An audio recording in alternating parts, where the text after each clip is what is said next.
Je m'appelle Camille Dubois. J'ai 35 ans.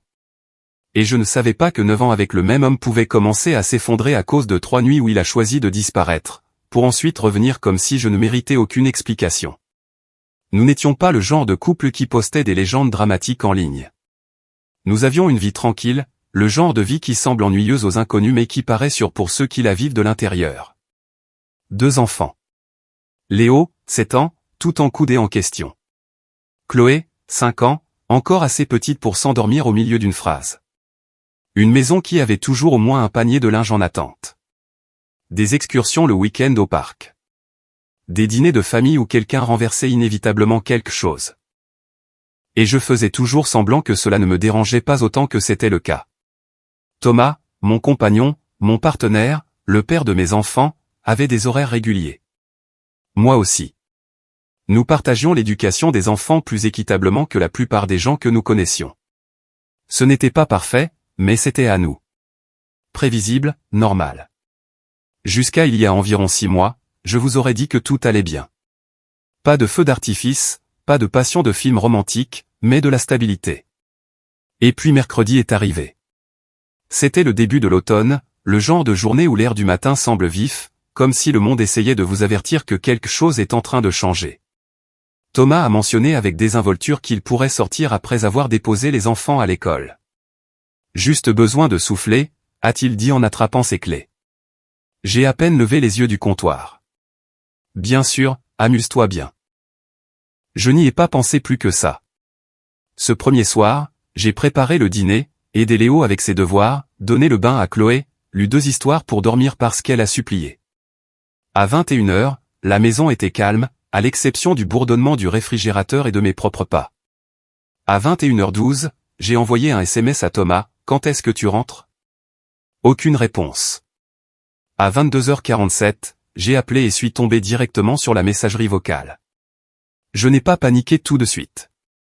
J'ai essayé d'être rationnel, parce que la rationalité ressemble au contrôle. Peut-être que son téléphone n'avait plus de batterie. Peut-être qu'il avait bu quelques verres et s'était écroulé chez un ami. Peut-être qu'il avait perdu la notion du temps. Peut-être qu'il ne réalisait pas qu'il était tard. Toutes des explications raisonnables. Je suis allé me coucher vers minuit, m'attendant à me réveiller et à le trouver sur le canapé ou à l'entendre sous la douche. Mais quand j'ai ouvert les yeux jeudi matin, le lit à côté de moi était toujours froid, intact, comme s'il ne s'en était même pas approché. J'ai préparé les enfants seuls. Les chaussettes dépareillées de Léo, les cheveux de Chloé que je ne tressais jamais aussi bien que Thomas. Je les ai déposés à l'école avec un sourire que j'avais l'impression d'avoir emprunté à quelqu'un d'autre. J'ai appelé à nouveau. Messagerie vocale. J'ai envoyé un autre SMS. Rien. En fin de matinée, mon inquiétude s'était transformée en quelque chose de plus aigu, quelque chose qui avait un goût métallique au fond de ma gorge. J'ai appelé son meilleur ami, Julien. Et, ai-je dit, essayant d'avoir l'air décontracté. Thomas n'est pas rentré hier soir. Est-il avec toi? Julien est devenu silencieux. Quoi? Non, je ne l'ai pas vu cette semaine. J'ai appelé la mère de Thomas, Martine. Elle semblait confuse, presque agacée par l'insinuation. Il n'est pas ici, Camille. C'est un homme adulte. Il avait probablement juste besoin d'espace. Espace. Ce mot a sonné faux, parce que l'espace, c'est ce que l'on demande avant de disparaître. L'espace, c'est ce que l'on négocie. L'espace, c'est ce que l'on prend après avoir dit à la mère de ses enfants ce qui se passe. Jeudi après-midi, l'idée d'appeler la police m'a traversé l'esprit. Signalement de personnes disparues, hôpitaux, accidents de voiture. Puis quelque chose m'a arrêté. Un pressentiment que je ne pouvais pas nommer. Pas la peur de la police, la peur de ce que je pourrais apprendre. Au lieu de cela, je suis rentré chez moi et j'ai commencé à chercher. Je me suis détesté pour ça au début. Ce sentiment de culpabilité qu'on a quand on est sur le point de franchir une ligne et qu'on sait qu'on ne pourra plus revenir en arrière. L'ordinateur portable de Thomas était verrouillé par un mot de passe. Son téléphone était évidemment avec lui.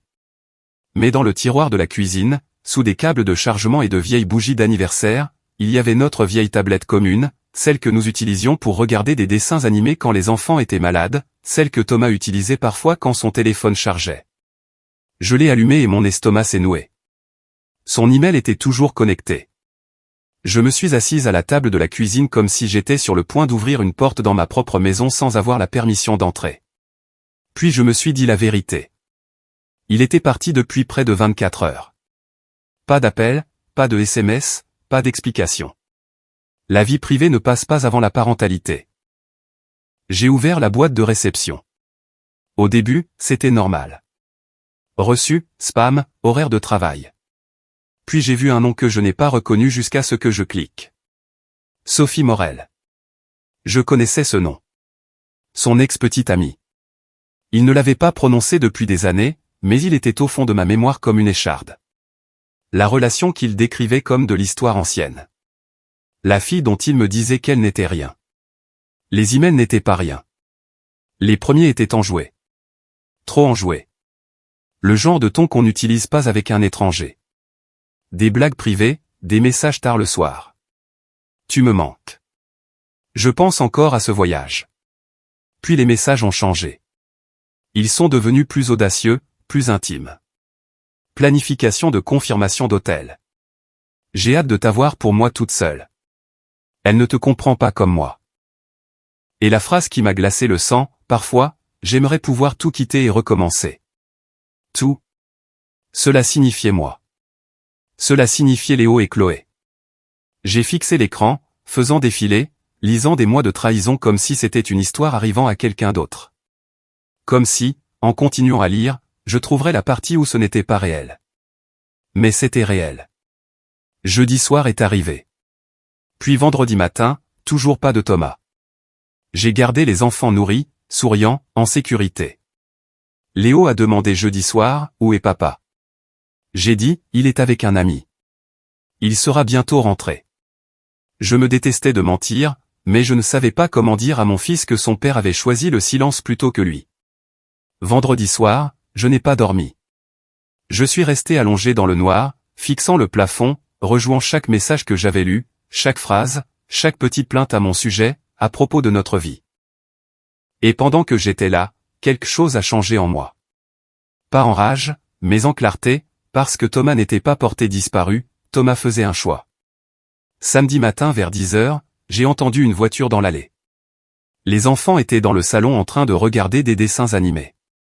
Je leur ai dit de ne pas bouger, comme si ma voix pouvait empêcher le monde de basculer. J'ai ouvert la porte d'entrée. Thomas remontait l'allée, l'air fatigué mais sinon normal, comme s'il était parti quelques heures, pas 3 jours. Il est passé devant moi sans croiser mon regard, se dirigeant directement vers la cuisine. Je l'ai suivi. Il s'est versé un verre d'eau, l'a bu, l'a posé comme si de rien n'était. Où étais-tu, ai-je demandé. Ma voix semblait calme. Trop calme, comme si elle ne m'appartenait pas. Il n'a même pas tressailli. Dehors. Dehors où? J'ai gardé un ton égal, mais je sentais mon cœur cogner contre mes côtes. Tu es parti depuis 3 nuits. Tu n'as répondu à personne. Les enfants t'ont réclamé. Il a haussé les épaules. Mon téléphone n'était pas éteint. Je n'avais juste pas envie de répondre. Je l'ai fixé. Tu n'avais pas envie de répondre. Il s'est adossé au comptoir comme si je réagissais de manière excessive. J'avais besoin d'espace. Avoir de l'espace ne signifie pas disparaître, ai-je dit. L'espace ne signifie pas faire en sorte que tes enfants se demandent si tu es vivant. Il a pris une autre gorgée d'eau, puis m'a regardé avec cette désinvolture décontractée qui a figé quelque chose en moi. Écoute, a-t-il dit, où j'étais ne te regarde pas. Je suis un adulte. Je n'ai pas besoin de te rendre compte de chacun de mes mouvements. C'était là. Pas de culpabilité, pas de remords, une limite tracée comme si j'étais le problème pour avoir posé la question. Quelque chose en moi s'est mis en place. Pas un effondrement, une décision. D'accord, ai-je dit doucement. Il a cligné des yeux, surpris. D'accord. Oui, ai-je répété. D'accord. Je suis sorti de la cuisine et suis allé dans mon bureau à domicile. Parce que pendant qu'il était parti, je n'avais pas seulement pleuré dans mes oreillers. J'avais compilé des emails, imprimé des captures d'écran, des relevés bancaires avec des retraits d'argent, des frais de carte de crédit dans des hôtels et des restaurants, des reçus que j'avais trouvés dans la console de sa voiture quand je l'avais vérifié vendredi après-midi avec des mains tremblantes, et des relevés téléphoniques parce que le forfait était à mon nom. Des centaines d'appels et de SMS vers un numéro que je ne reconnaissais pas jusqu'à ce que je fasse une simple recherche et voie son visage. Sophie. J'ai tout glissé dans un dossier et puis je suis retourné dans la cuisine comme si je portais quelque chose de plus lourd que du papier. Thomas faisait griller du pain, agissant comme si nous nous disputions à propos d'une corvée oubliée. J'ai posé le dossier sur le comptoir devant lui. « Qu'est-ce que c'est » a-t-il demandé sans le regarder. « Ouvre-le. » Il a soupiré comme si j'étais celle qui était déraisonnable. « Camille, je n'ai pas le temps pour tes jeux. »« Ce n'est pas un jeu, » ai-je dit fermement. « Ouvre-le. » Il l'a ouvert. La première page était un email datant d'il y a 3 semaines. Ces mots, sa réponse. Son visage s'est vidé de sa couleur si vite que c'en était presque effrayant. Ses mains ont commencé à trembler alors qu'il tournait la page. Plus de messages, puis des relevés bancaires, puis des frais d'hôtel, puis une photo que j'avais tirée de ses réseaux sociaux à elle. Le bras de Thomas autour de ses épaules dans un restaurant. Tous les deux souriant comme si ma vie n'attendait pas à la maison. Il m'a regardé, la voix faible. « Où as-tu eu ça ?» J'ai incliné la tête. « Est-ce que ça a de l'importance ?» Sa mâchoire s'est contractée. « Tu as fouillé dans mes messages privés. Tu as disparu pendant 3 jours, ai-je dit. Je pense que j'ai mérité le droit de m'inquiéter. C'est illégal. Ce ne l'est pas, ai-je coupé, calme comme la glace. Appareil partagé, compte partagé, et les relevés téléphoniques. Ce forfait est à mon nom. Il s'est agrippé au comptoir comme si c'était la seule chose qui le maintenait debout. Je l'ai regardé essayer de trouver de la colère, essayer de construire une défense basée sur l'indignation, mais sa peur était plus forte. « Étais-tu avec elle ?» ai-je demandé. Ses yeux se sont baissés. « Thomas » ai-je dit, ma voix toujours calme. « Réponds-moi. » Il a dégluti.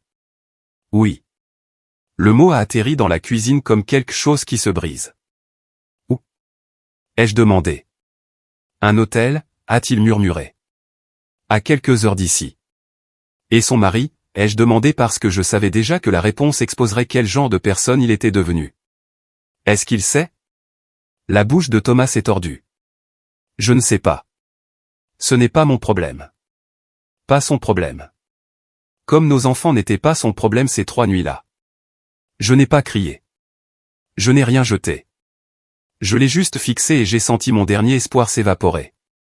Tu veux arranger ça, ai-je dit, et même moi je ne savais pas si je le pensais vraiment. Alors tu mets fin à ça maintenant, complètement. Tu la bloques. Aucun contact, thérapie de couple, transparence totale. J'ai observé son visage, son esprit travailler, peser les options. Et puis il a dit la phrase qui nous a terminés. J'ai besoin de temps pour réfléchir. J'ai hoché la tête lentement comme si j'acceptais une décision commerciale. Tu as besoin de temps, ai-je répété. Il a essayé d'adoucir sa voix. Calme, c'est important. Non, ai-je dit, et mon calme m'a fait peur à moi-même.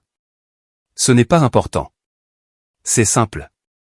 Si tu voulais cette famille, tu n'hésiterais pas, ses yeux ont vacillé. Panique, calcul, colère. J'ai reculé et pointé vers le couloir. Fais une valise, ai-je dit. Tu peux rester chez ta mère, chez un ami, à l'hôtel. Je m'en fiche. Tu ne peux pas me mettre dehors, a-t-il lancé. Cette maison est à mon nom, ai-je répondu. Je l'ai achetée avant que tu emménages. Et si tu essaies de prendre les enfants, je montrerai ce dossier à un juge et j'expliquerai que tu les as abandonnés pendant 3 nuits pour être avec ton ex. Pour la première fois depuis qu'il était entré, Thomas est resté silencieux parce qu'il a enfin compris ce qu'était vraiment le dossier. Pas d'épreuve, un moyen de pression, une ligne tracée dans le sable. Il m'a fixé et j'ai vu la seconde exacte où il a réalisé que je n'allais pas être la femme qui le supplie de la choisir. Bien, a-t-il dit froidement. Je vais faire mes valises. Il est monté à l'étage. Des tiroirs ouverts, fermés. Une fermeture éclair de valises a hurlé à travers le silence. Dans le salon, Léo et Chloé riaient devant des dessins animés, inconscients que la forme de leur monde venait de changer pour toujours. Et je suis resté debout dans ma cuisine, fixant le dossier, réalisant que la partie la plus terrifiante n'était pas que Thomas ait trompé. C'était qu'il soit rentré à la maison et ait essayé de faire comme si tout était normal. Comme si ma douleur était un inconvénient, comme si sa disparition était une préférence, comme si je ne méritais pas la vérité. Il est redescendu 20 minutes plus tard avec une valise. « Je serai chez ma mère », a-t-il dit. Je n'ai pas répondu. Il a marqué une pause comme s'il s'attendait à ce que je craque, que je supplie, que je négocie. Quand je ne l'ai pas fait, il est sorti. J'ai regardé sa voiture s'éloigner et j'ai ressenti quelque chose que je n'attendais pas. Pas le chaos, pas l'hystérie, un calme étrange et constant parce que les devinettes étaient terminées. Et maintenant, enfin, je pouvais voir clairement. La porte d'entrée s'est refermée derrière Thomas et pendant quelques secondes, je suis resté là, une main planant toujours près du comptoir, l'autre reposant sur le dossier comme s'il pouvait m'ancrer à la réalité.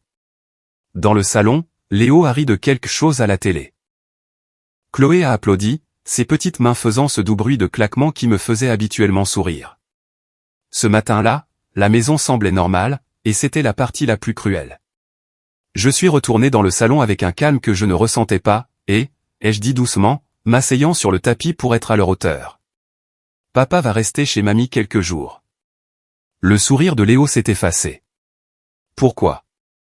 Parce que j'ai cherché un mensonge qui ne ressemblait pas à du poison. Parce qu'il avait besoin de l'aider avec quelque chose. Chloé a cligné des yeux vers moi. Est-ce qu'il sera de retour pour les crêpes? Bientôt, ai-je dit, et ma gorge s'est serrée autour du mot. Ils l'ont accepté parce que les enfants acceptent ce qu'ils doivent accepter. Ils sont retournés au dessin animé comme si leur monde n'avait pas juste été coupé en deux. Je suis allé dans la cuisine et j'ai finalement laissé mes mains trembler. Je n'ai pas pleuré. Pas tout de suite. Les larmes semblaient trop fragiles pour ce que je devais faire ensuite. Pleurer était quelque chose que l'on faisait quand on avait quelqu'un de sur devant qui s'effondrait. Je n'avais pas ça. Ce que j'avais, c'était des preuves et 2 enfants qui se réveilleraient demain en ayant besoin d'un petit déjeuner, de vêtements propres et d'une mère qui avait l'air de savoir ce qu'elle faisait. Alors, j'ai fait la seule chose que je pouvais faire. J'ai fait un plan. Cet après-midi-là, pendant que les enfants faisaient la sieste et que la maison semblait suspendue dans un calme artificiel, j'ai appelé une avocate en droit de la famille. Ma voix semblait stable, professionnelle, comme si je fixais une réunion pour une échéance de projet, pas comme si je démantelais ma vie. Garde principale, ai-je dit quand elle a demandé ce que je voulais. L'avocate a marqué une pause juste assez longue pour confirmer qu'elle m'avait bien entendu. Il est parti pendant 3 nuits, ai-je continué, me forçant à parler avec des faits. Aucun contact, aucun arrangement pour la garde des enfants, aucune explication. J'ai des documents sur la liaison et les dépenses financières. Avez-vous une preuve d'abandon, a-t-elle demandé. J'ai regardé le dossier sur mon bureau, les relevés téléphoniques imprimés avec le long espace vide où il avait ignoré appel après appel. Oui, ai-je dit doucement. J'en ai. Nous avons programmé une consultation pour le lundi matin. Quand j'ai raccroché, j'ai fixé le téléphone dans ma main et j'ai senti quelque chose d'étrange m'envahir. Du soulagement. Pas parce que j'étais heureuse, mais parce que pour la première fois depuis des mois, peut-être plus longtemps que des mois, je n'attendais pas que Thomas décide qui j'avais le droit d'être. C'est moi qui décidais. Ce soir-là, après avoir bordé Léo et Chloé, je me suis assise à la table de la cuisine avec un bloc-notes et j'ai écrit tout ce dont je pouvais me souvenir avec les dates et les heures. Mercredi, Thomas est parti après avoir déposé les enfants. Mercredi soir, pas de réponse. Jeudi matin, pas de contact. Appeler des amis, appeler sa mère. Jeudi après-midi, trouver des messages. Vendredi, toujours manquant. Samedi, retour, admis l'hôtel avec Sophie. Je l'ai écrit comme un rapport de police, comme une déposition, comme une femme qui savait que l'émotion n'est pas ce qui gagne la garde. La cohérence, oui. Les faits, oui. Et puis, parce que la trahison n'est jamais satisfaite d'un seul coup, j'ai entendu mon téléphone vibrer. Le nom de Thomas a illuminé l'écran. Appel entrant. Mon premier instinct a été de répondre. Pas parce que je voulais l'entendre, mais parce qu'une vieille version de moi croyait encore que si j'écoutais assez fort, je pourrais trouver l'explication qui rendrait cela moins maléfique. J'ai fixé l'écran jusqu'à ce que l'appel s'arrête. Puis mon téléphone a vibré à nouveau. Un texto. Je suis désolé. On peut parler? Je n'ai pas répondu. 1 minute plus tard. S'il te plaît. Je ne voulais pas que ça se passe comme ça. Comme ça. Comme s'il avait trébuché et était tombé dans une chambre d'hôtel avec son ex-petite amie et y était simplement resté pendant 3 nuits. J'ai verrouillé mon téléphone et je l'ai mis face contre table. Comme si même regarder ces mots pouvait contaminer l'air. Je n'ai pas beaucoup dormi. Chaque fois que je fermais les yeux, je voyais son visage quand il avait ouvert ce dossier. Pâle, surpris, furieux d'avoir été pris. Pas désolé.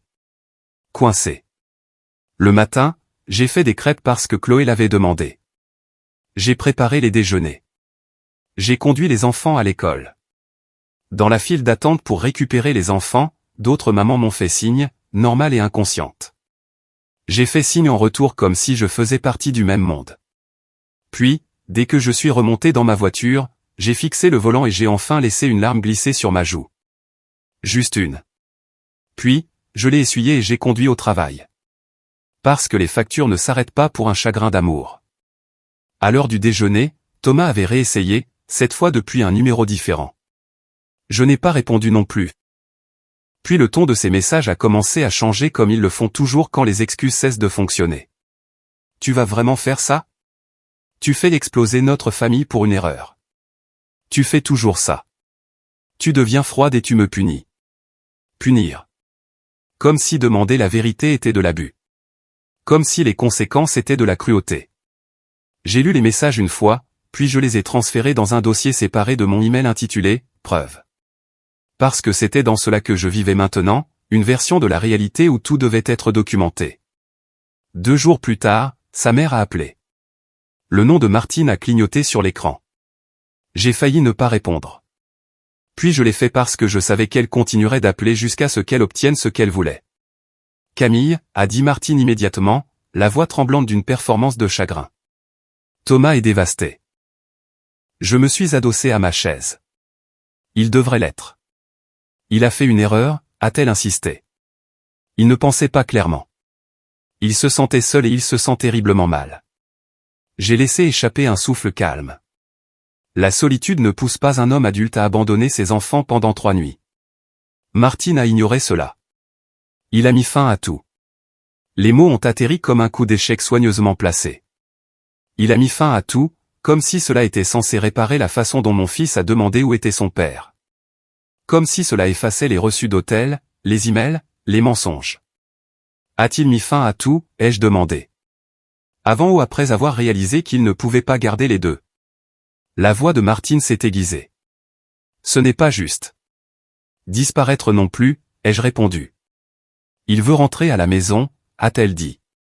Il veut suivre une thérapie. Il veut arranger les choses. J'ai failli rire parce que le timing était si prévisible que c'en était insultant. Il y a 2 jours, quand je lui ai demandé de mettre fin à tout et de se battre pour notre famille, il avait besoin de temps pour réfléchir. Maintenant qu'il vit chez sa mère, maintenant qu'il ressent l'inconfort des conséquences, soudainement il est prêt à reconstruire. Martine, ai-je dit doucement. Quand j'ai confronté Thomas, je lui ai donné le choix. Mettre fin à tout complètement ou partir. Il était submergé, a-t-elle claqué. Il ne savait pas quoi dire. Non, ai-je dit, la voix stable. Il savait exactement quoi dire. Et ce qu'il a dit, c'était « J'ai besoin de temps pour réfléchir ». Silence. Puis Martine a baissé la voix vers ce ton mielleux que les femmes comme elle réservent à la manipulation. Pense aux enfants. J'ai regardé par la fenêtre de ma cuisine, la façon dont la lumière du soleil tombait sur le comptoir comme si c'était n'importe quel autre jour. Je pense à eux, ai-je dit. C'est pourquoi il n'est pas ici. Martine a inspiré brusquement. Alors, tu demandes le divorce? Je saisis le juge aux affaires familiales, ai-je corrigé. Et mon avocate gérera la communication dorénavant. Tu es dramatique, a sifflé Martine. Des mariages survivent à pire. Nous ne sommes pas mariés, ai-je dit, et la vérité a semblé être une lame. Mais nous sommes parents, et il a échoué à ce travail. La voix de Martine est devenue calme, dangereuse. Si tu l'emmènes au tribunal, tu vas l'humilier. J'ai cligné des yeux lentement. Il s'est humilié tout seul. Un autre silence. Puis, plus doucement, presque suppliant, Camille, il t'aime. J'ai pensé au visage de Thomas dans la cuisine, à la façon dont il s'appuyait contre le comptoir comme si je le dérangeais avec ma douleur. J'ai pensé à Léo demandant « Est-ce que papa est fâché contre nous ?» J'ai pensé à Chloé chuchotant « Est-ce que papa nous a oubliés ?» Je me fiche de ce qu'il dit ressentir, ai-je dit à Martine, ma voix si calme qu'elle ne semblait presque pas être la mienne. Ce qui m'importe, c'est ce qu'il a choisi. Martine a expiré comme si elle perdait patience face à mon refus d'être contrôlée.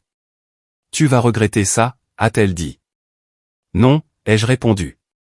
Je vais m'en remettre. Il y a une différence. J'ai mis fin à l'appel. Pendant un long moment, la cuisine est restée immobile.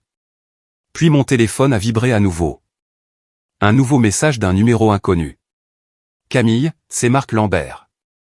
Je suis le mari de Sophie Morel. Je pense que nos vies sont peut-être en train de se heurter. On peut parler ? Ma poitrine s'est serrée, pas sous le choc, mais avec une sombre reconnaissance.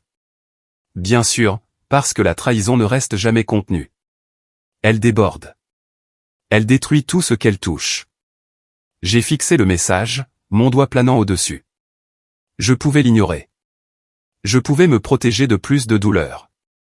Mais le mot mari continuait de clignoter dans ma tête comme un voyant d'avertissement. Sophie n'était pas célibataire. Thomas ne m'avait pas seulement trahi. Il l'avait aidé à trahir une toute autre famille. Et maintenant, cet homme tendait la main comme quelqu'un lançant une corde à travers un pont qui s'effondre. J'ai avalé difficilement, puis j'ai tapé « Oui, nous pouvons parler. » Quand et où ? La réponse est venue presque instantanément. Demain, café rue des Lilas, 10h. J'ai des choses que vous devriez voir. J'ai lu la dernière ligne 2 fois. J'ai des choses que vous devriez voir. Ma main est devenue froide autour du téléphone parce que j'avais déjà un dossier de preuves et je pensais avoir tout trouvé. Mais cette phrase, la vitesse, l'urgence, la certitude, cela m'a fait réaliser quelque chose qui a tordu mon estomac en un nœud. Je n'avais peut-être vu que la partie de l'histoire que Thomas ne pouvait pas cacher, pas la partie qu'il n'avait jamais prévu que je découvre. J'ai posé mon téléphone, puis je me suis tourné vers le salon, où mes enfants construisaient une tour de blocs comme si rien de mal ne pouvait jamais les atteindre. J'ai regardé Léo placer soigneusement une pièce au sommet, la langue sortie en signe de concentration. Chloé a ri et applaudi quand elle n'est pas tombée. Et j'ai senti le poids de 2 mains appuyées contre mes côtes parce que, quoi que Marc Lambert ait, cela allait changer les choses. Peut-être pas légalement, mais émotionnellement.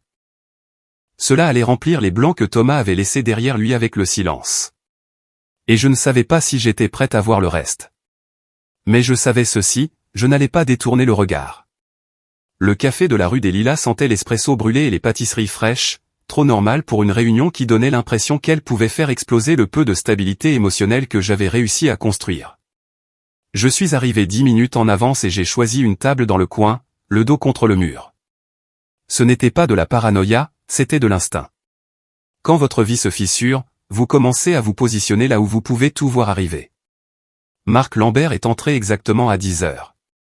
Je l'ai reconnu immédiatement, pas parce que je l'avais déjà rencontré, mais parce que j'avais déjà vu des fragments de sa vie à travers les mêmes fenêtres numériques qui avaient trahi la mienne. Photo de famille sur les réseaux sociaux de Sophie. Un homme grand aux yeux fatigués, le genre qui ne vient pas du manque de sommeil, mais d'une déception prolongée. Il m'a repéré et a hésité comme s'il n'était pas sûr de savoir laquelle des femmes à la table était moi. Quand je me suis levé, ses épaules se sont affaissées d'une fraction, comme si le soulagement de la reconnaissance s'accompagnait d'effroi. « Camille » a-t-il demandé. « Oui. » Il m'a serré la main, puis a désigné la chaise en face de moi. « Merci de me rencontrer. Je n'étais pas sûr que vous le feriez. Je n'étais pas sûr que je devrais, ai-je admis. Mais nous y sommes. » Il a hoché la tête, se frottant les paumes l'une contre l'autre comme s'il les réchauffait. « Je ne veux pas vous faire perdre votre temps, » a-t-il dit. « Et je ne veux pas dramatiser cela. Je suis ici parce que je pense que vous méritez d'avoir une image complète. » Cette phrase seulement n'a dit plus que n'importe quelle excuse n'aurait pu le faire. Marc a sorti son téléphone, a hésité, puis l'a posé face contre table. « Je l'ai découvert il y a 2 semaines, » a-t-il dit. Je ne l'ai pas confronté tout de suite. J'avais besoin d'être sûr. À propos de Thomas, ai-je demandé. Il a expiré. À propos de tout. Il a fait glisser une fine enveloppe Kraft à travers la table. Mes doigts ont plané au-dessus, une terreur familière se recroquevillant dans mon estomac. J'ai déjà des preuves, ai-je dit doucement. Je sais, a-t-il répondu. C'est pourquoi je fais attention à ce que je partage. Je ne vous donnerai rien dont vous n'avez pas besoin, mais il y a des parties que vous devriez connaître. J'ai ouvert l'enveloppe. À l'intérieur se trouvaient des confirmations d'hôtel imprimées, des dates chevauchant des voyages d'affaires que Thomas m'avait dit être obligatoires. Des captures d'écran de messages où Sophie parlait de la facilité avec laquelle il était possible de nous mentir à tous les deux. Une capture d'écran d'une entrée de calendrier intitulée Escape, un événement récurrent. Évasion. La voix de Marc était stable, mais ses mains tremblaient légèrement pendant qu'il parlait. Elle lui a dit qu'elle se sentait piégée. Il a dit qu'être avec elle lui rappelait qui il était avant les enfants, avant la responsabilité. J'ai avalé difficilement. Il a dit la même chose à son sujet. Marc a laissé échapper un demi-rire amer. Bien sûr qu'il l'a fait. Nous sommes restés assis en silence un moment. Deux inconnus fixant la preuve de la même trahison depuis des côtés opposés. Mes enfants ont 9, 6 et 4 ans, a continué Marc. Ils pensaient que leur mère travaillait tard ou rendait visite à des amis. C'est moi qui racontais les histoires du soir, qui inventais des excuses. Les parallèles étaient si précis que cela semblait scénarisé. Elle ne prévoyait pas de me quitter, a-t-il dit. Pas vraiment. Elle voulait des options. J'ai hoché la tête lentement. Thomas aussi. Marc a levé les yeux vers moi, le regard perçant maintenant. Est-ce qu'il vous a dit qu'il l'aimait? La question a atterri comme une pierre dans ma poitrine. Non, ai-je dit honnêtement, mais il lui a dit qu'il voulait recommencer à zéro. Marc a fermé les yeux brièvement. Alors il l'a dit à vous deux avec des mots différents. Je n'ai pas pleuré. Je n'ai pas haleté. J'ai senti quelque chose de plus froid s'installer dans ma colonne vertébrale. La clarté. Je ne vous demande pas de faire quoi que ce soit, a dit Marc prudemment. Je ne vous demande pas de témoigner ou de coordonner où. Je sais, les jeux interrompus, mais si vous êtes prêt à partager cela avec votre avocat, je peux partager ma documentation avec le mien. Cela nous aide tous les deux.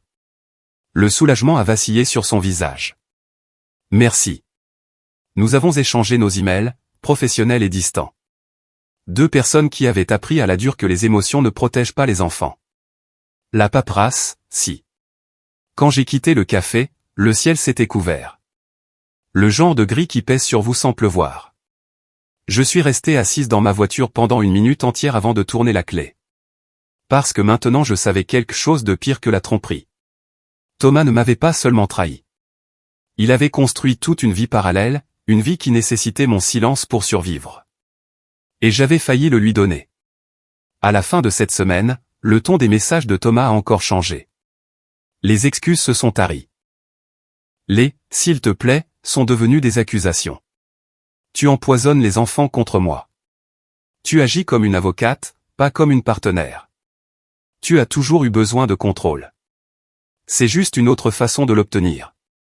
Je les ai lus une fois, puis je les ai transférés à mon avocate. Ma réponse a été le silence. C'est là qu'il a essayé une tactique différente. Il s'est présenté à la maison. J'ai vu sa voiture depuis la fenêtre de la cuisine garée trop près du trottoir, comme s'il ne prévoyait pas de rester longtemps ou comme s'il espérait que je l'inviterais à entrer. Les enfants étaient à l'école. Je suis sorti et j'ai fermé la porte derrière moi. Tu ne peux pas juste débarquer, ai-je dit, gardant ma voix égale. Je veux juste parler, a-t-il insisté, les yeux fuyant derrière moi comme s'il s'attendait à voir les enfants. Tu peux parler à mon avocate, ai-je répondu. Il a ricané. Tu fais vraiment ça, me transformer en une sorte de méchant. Je l'ai regardé. Vraiment regardé. Cet homme avec qui j'avais partagé un lit, une vie, des enfants. Tu as disparu pendant 3 nuits, ai-je dit.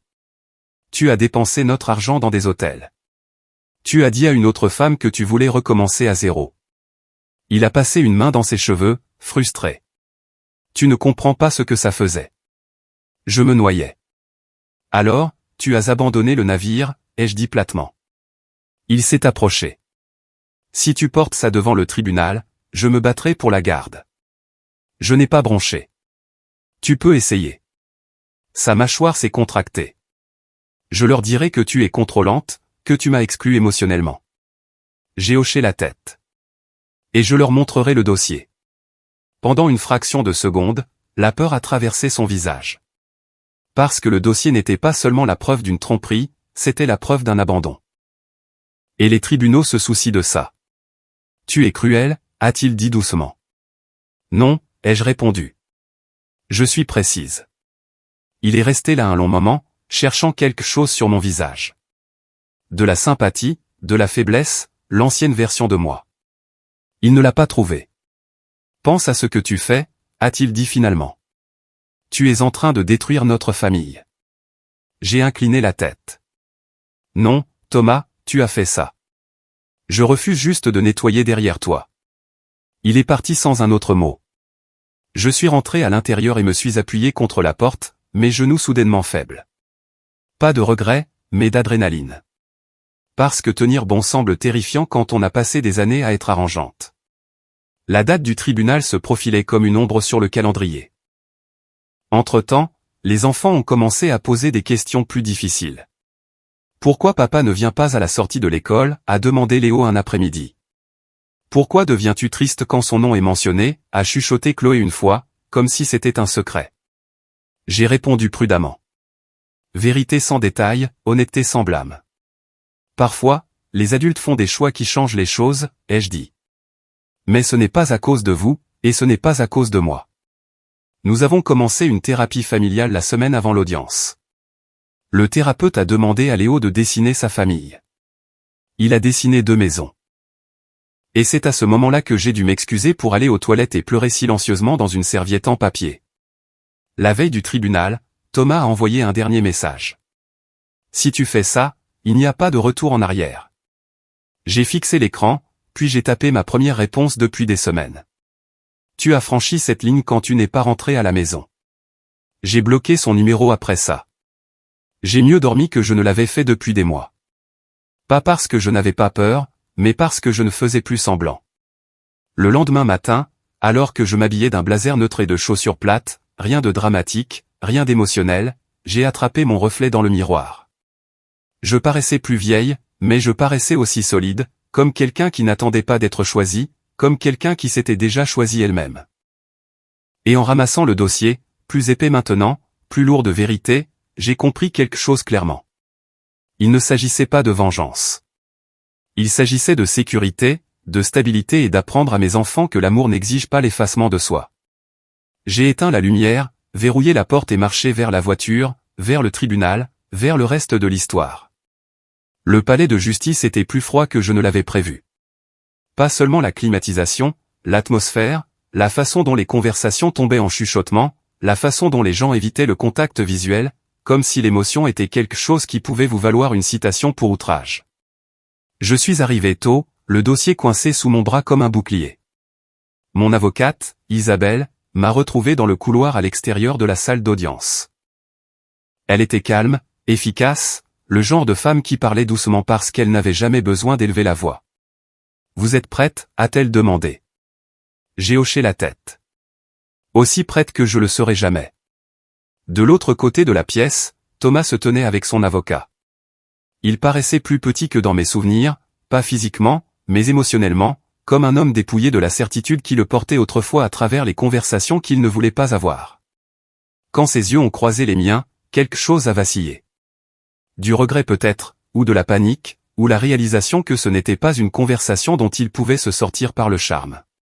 Le juge est entré. Nous nous sommes levés. Nous nous sommes assis. Et juste comme ça, notre désastre privé est devenu un dossier public. Isabelle a parlé la première.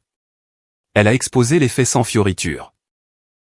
Date, chronologie, documentation, la disparition de 3 nuits, l'absence de contact, les dossiers financiers, les reçus d'hôtel, les messages. Elle n'a pas prononcé le mot « liaison » de manière dramatique. Elle n'en avait pas besoin. Les preuves parlaient un langage que les tribunaux comprennent. L'avocat de Thomas a essayé de recadrer les choses. Il avait besoin d'espace. Il n'y avait aucune intention d'abandonner. Il était submergé. Il a toujours été un père impliqué. Le juge a écouté, pris des notes, posé des questions, puis s'est tourné vers les preuves. Et c'est là que j'ai su. Parce que les juges ne se soucient pas des intentions. Ils se soucient des actions. Monsieur Bernard, a dit le juge en regardant directement Thomas. Avez-vous informé la mère de vos enfants de l'endroit où vous étiez pendant cette période de 3 jours? Thomas a dégluti. Non, votre honneur. Avez-vous pris des dispositions pour la garde des enfants? Non. Avez-vous tenté d'établir un contact? Non. Le silence a rempli la pièce. Le juge s'est légèrement reculé. Ce n'est pas de l'espace. C'est un abandon. Les épaules de Thomas se sont affaissées. Son avocat a réessayé, plus doucement cette fois. Il a depuis cherché la réconciliation. Il a mis fin à la relation. Ce n'est pas pertinent pour l'abandon lui-même, a interrompu le juge. Je suis resté parfaitement immobile, les mains jointes, le cœur battant si fort que je craignais qu'il ne soit audible. Le juge a ensuite examiné les relevés financiers. Fonds communs, a-t-elle noté, dépensés pour des hôtels et des voyages sans rapport avec les besoins de la famille. Elle a levé les yeux. Madame Bernard. Je ne suis pas marié, votre honneur, ai-je corrigé doucement. Le juge a hoché la tête. Madame Dubois, ces fonds n'ont pas été autorisés par vous. Non, ai-je dit, ma voix n'a pas tremblé. Je n'étais pas au courant avant son départ. Une autre note, un autre clou. Après une courte suspension, le verdict est tombé. Garde physique principale m'a été accordée. Thomas a obtenu des visites structurées. Initialement supervisées, avec sa mère approuvée comme superviseur pour maintenir la familiarité pour les enfants. Le ton du juge était ferme mais pas cruel. Ce n'est pas punitif, a-t-elle dit. C'est stabilisant. Ce mot a résonné dans ma poitrine. Stabilisant. C'était tout ce que j'avais voulu depuis le début. Quand ce fut fini, Thomas ne m'a pas regardé. Il a rassemblé ses papiers, s'est levé lentement et est sorti de la salle d'audience comme un homme portant quelque chose de trop lourd à nommer. Dehors, Isabelle a souri doucement. Vous avez bien fait. J'ai expiré pour ce qui semblait être la première fois depuis des semaines. Les conséquences n'ont pas été dramatiques. C'était calme. Paperasse, horaire, rendez-vous chez le thérapeute. J'ai récupéré les enfants à l'école cet après-midi-là comme n'importe quel autre jour. Comment s'est passé le tribunal? A demandé Léo. Parce que les enfants sentent quand quelque chose d'important s'est produit, même s'ils ne le comprennent pas, ça s'est bien passé, ai-je dit. On va s'en sortir. Et pour la première fois, je l'ai cru. 3 mois plus tard, l'autre foyer s'est officiellement effondré, lui aussi. Marc m'a envoyé un email une fois, court, professionnel. Déposé, finalisation des arrangements de garde. Merci encore. C'était tout. Pas de lien traumatique partagé. Pas de connexion persistante. Juste 2 personnes qui ont survécu à la même tempête et ont marché dans des directions différentes après. La thérapie familiale est devenue une partie de notre routine. Chaque mercredi à 16 h, nous nous asseyions sur un canapé qui sentait légèrement la lavande et les vieux livres. Léo a appris à dire « je me sens en colère » au lieu de claquer les portes. Chloé a appris qu'il était acceptable que son père lui manque et de se sentir quand même en sécurité avec moi. J'ai appris que la force ne signifie pas ne jamais pleurer. Cela signifie pleurer là où cela ne noie pas vos enfants. Thomas a réessayé quelques mois plus tard. Une lettre cette fois, manuscrite, glissée dans ma boîte aux lettres comme une confession d'une autre époque. Il a dit qu'il avait changé, qu'il avait été égoïste, que nous lui manquions, qu'il voulait une autre chance. Je l'ai lu une fois, puis je l'ai classé avec le reste de la documentation. Pas parce que je le détestais, mais parce que j'avais enfin compris quelque chose d'essentiel. Je ne lui manquais pas. C'est la vie qui ne lui demandait rien d'autre que sa présence qui lui manquait. Et la présence sans responsabilité n'est pas de l'amour. C'est de la commodité. Je n'ai jamais répondu. Par un dimanche matin calme, des mois après le jugement, j'ai regardé Léo faire du vélo dans l'allée pendant que Chloé chassait des bulles à travers la cour. La maison était encore imparfaite, encore en désordre, encore bruyante. Mais elle était honnête. Pas de téléphone verrouillé, pas d'appel sans réponse, pas à se demander où quelqu'un était à 2 h du matin. Juste la réalité, des limites et une sorte de paix qui ne s'annonce pas bruyamment mais qui reste. Alors que je me tenais là, le café refroidissant dans mes mains, j'ai repensé au moment dans la cuisine où Thomas m'avait dit que l'endroit où il avait été ne me regardait pas. Il avait tort. C'est devenu mon affaire à la seconde où cela a affecté nos enfants. Et tout ce qui s'est passé après le dossier, le tribunal, la distance n'était pas de la cruauté. C'était de la clarté. Le genre qui vous coûte une relation, mais qui vous rend votre vie. La première fois que Thomas a essayé de revenir, c'était subtil. Un ami commun a mentionné avec désinvolture qu'il avait demandé comment j'allais, qu'il tenait toujours à nous, qu'il parlait des enfants tout le temps. Je n'ai pas répondu. La deuxième fois, c'était plus bruyant. Il s'est présenté à ma porte un dimanche après-midi juste après la fin de la visite supervisée. Je l'ai vu par la fenêtre avant qu'il ne sonne, les mains enfoncées dans les poches de sa veste, les épaules tendues, portant la même expression qu'il utilisait quand il voulait le pardon sans avoir de compte à rendre. Je n'ai pas ouvert la porte. J'ai parlé à travers elle. « Tu ne peux pas être ici », ai-je dit. « Je veux juste parler », a-t-il répondu. Sa voix s'est brisée comme si cela était censé signifier quelque chose. « Nous avons assez parlé », ai-je dit. « Si c'est à propos des enfants, contacte mon avocate. »« Tu me manques », a-t-il dit rapidement. « Notre vie me manque. » C'était le moment où quelque chose a cliqué si proprement que cela a presque semblé doux. « Je ne te manque pas », ai-je dit. « C'est la stabilité qui te manque. » Silence de l'autre côté de la porte. « Les dîners que tu n'avais pas à planifier te manquent », ai-je continué. « Des enfants dont on s'occupait sans que tu y penses. Une maison qui ressemblait à un foyer parce que quelqu'un d'autre la maintenait ensemble. »« Ce n'est pas juste », a-t-il dit. « Non », ai-je répondu. « C'est précis. » Il est resté là un long moment comme s'il attendait que l'ancienne version de moi ouvre la porte. La femme qui s'adoucissait en premier, qui s'expliquait, qui essayait de lui faciliter les choses. Elle n'existait plus. Il est parti sans un autre mot. Ce ne fut pas la dernière tentative. Il y a eu des emails après ça, des lettres, des amis tendant la main en son nom. Un cousin qui a dit « Les gens font des erreurs ». Je n'ai jamais argumenté. Je ne me suis jamais défendu. Je n'en avais pas besoin parce que la vérité avait déjà fait le travail.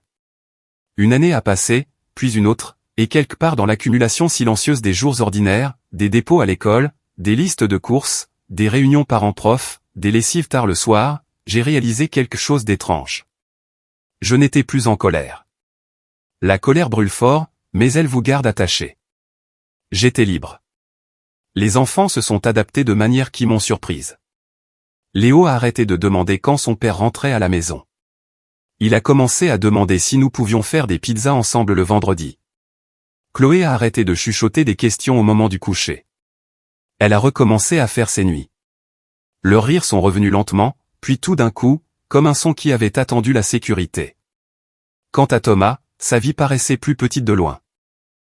Un nouvel appartement à l'autre bout de la ville, un emploi à temps plein dont il se plaignait. Des visites supervisées qui ne se sont jamais vraiment élargies comme il l'avait espéré.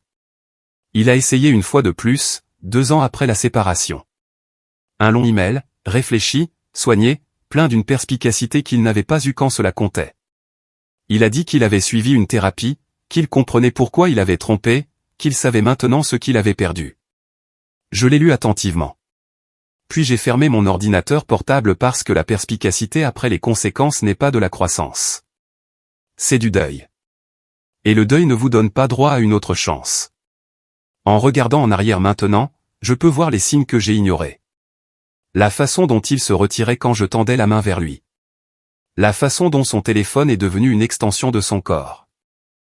La façon dont il a commencé à se soucier davantage de son apparence que de la façon dont nous allions. La façon dont « espace » est devenu son mot préféré. Mais je sais aussi ceci, je n'ai pas causé sa trahison.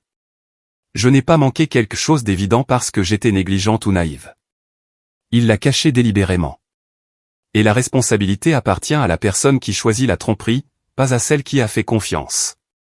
Le dossier que j'ai placé devant lui ce matin-là a tout changé. Pas parce qu'il exposait la liaison, mais parce qu'il m'exposait à moi-même. Il m'a montré que j'étais capable d'agir au lieu d'attendre. De choisir la clarté plutôt que le confort, de tracer une ligne et de me tenir derrière elle. Les gens demandent parfois si je regrette de ne pas avoir essayé plus fort de sauver ce que nous avions. La réponse est toujours la même. J'ai essayé exactement aussi fort que quelqu'un devrait essayer quand l'autre personne a encore le choix. Je lui en ai offert un. Il n'a pas pu le faire. Cela m'a dit tout ce que j'avais besoin de savoir. Aujourd'hui, ma vie est plus calme. Pas plus petite, plus calme. Les enfants s'épanouissent. Nous avons des routines qui nous appartiennent. Des traditions que nous avons construites à partir de rien. Une maison qui semble sûre parce que personne à l'intérieur ne fait plus semblant. Je ne sors avec personne pour l'instant. Pas parce que j'ai peur, mais parce que je suis en paix. Et la paix n'est pas quelque chose que l'on se précipite pour remplacer. Le silence dans lequel Thomas est tombé quand il a vu ce qu'il y avait à l'intérieur de ce dossier n'était pas juste un choc. C'était le son des conséquences arrivant enfin, d'un homme réalisant trop tard que la liberté sans intégrité n'est qu'une autre forme de perte. Et quant à moi, je n'ai pas gagné. J'ai récupéré mon temps, la stabilité de mes enfants, mon sentiment de soi. Certaines fins n'ont pas besoin de vengeance. Elles ont juste besoin de vérité et du courage de partir une fois que vous la voyez clairement.